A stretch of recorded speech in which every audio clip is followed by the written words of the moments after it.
natin para sa lagay ng ating panahon ngayong umaga po ng July 22, 2024 na kung saan sa ngayon ay patuloy pa rin natin na binabantayan ang dalawang bagyo na nagpapalakas na nga po ng habagat na nasa silangan at kanluran po ng ating bansa.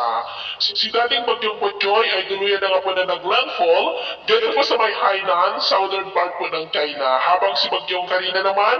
ay kasalukuyan na nasa silangan na po ng Cagayan na lumakas na nga po at isa ng severe tropical storm na umaabot na po ang lakas ng hangin nito hanggang sa 110 kilometers per hour habang nasa layo po ngayon ng 345 kilometer east of Tugigaraw, Cagayan na patuloy po ang pagkilos pa northward paakyat sa bilis na 20 kilometers per hour. Maghapon po ngayon hanggang mamayang gabi ay posibleng nandyan pa rin sa silangang baybay ng Cagayan na magdudulot ng cloudy skies with isolated light to heavy rains dito po sa malaking bahagi ng Northern Luzon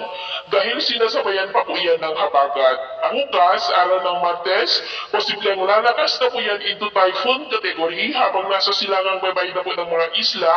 ng extreme Northern Luzon. At pagsapit ng Miyerkules, posibleng lalakas po yan into super typhoon habang nasa silangan na po ng Taiwan at posibleng pagsapit ng Huwebes, makalabas na po yan sa ating area of responsibility at nagbabanta na tumpukin po ang eastern part ng China. Pero kahit hindi po yan mag-landfall sa limang bahagi ng ating bansa ay pinapalakas naman po nitong habagat na nagpapaulan na nga po, nagsimula na magpaulan ngayong madaling araw dito po sa malaking bahagi ng Luzon. Whole week, this week ay isahan natin ang mataas na tsansa ng mga pag-uulan sa malaking bahagi ng kanluran ng Luzon, lalo na dyan sa may Ilocos Region, Cordillera, Central Luzon, Metro Manila, Calabarzon, Mimaropa,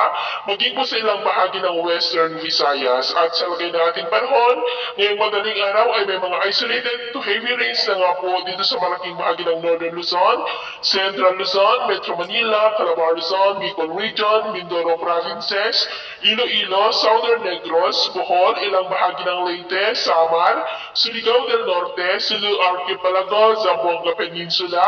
Coronadal, Sarangani at Mati. At mamaya ay maayos naman ang panahon sa malaking bahagi ng Visayas at Mindanao, pero dito po sa may Luzon, posible pa rin ang mga isolated light to heavy rain sa malaking bahagi pa rin ng Northern Luzon, Central Luzon, Metro Manila, Calabarzon, Mindoro Provinces, Northern Palawan, ilang bahagi ng Antique, Southern Negros, ilang bahagi ng Leyte, Samar, Sulu Archipelago, Zarangani, Zamboanga at Mati. At mamayang hapon, mas maraming lugar na muli dito sa ating bansa makakaranas ng light to heavy rains, lalo na po dito sa malaking bahagi ng Luzon, kaya mag-ingat pa rin po tayo sa mga banta pa rin ng mga pagbaha at pagguho ng lupa.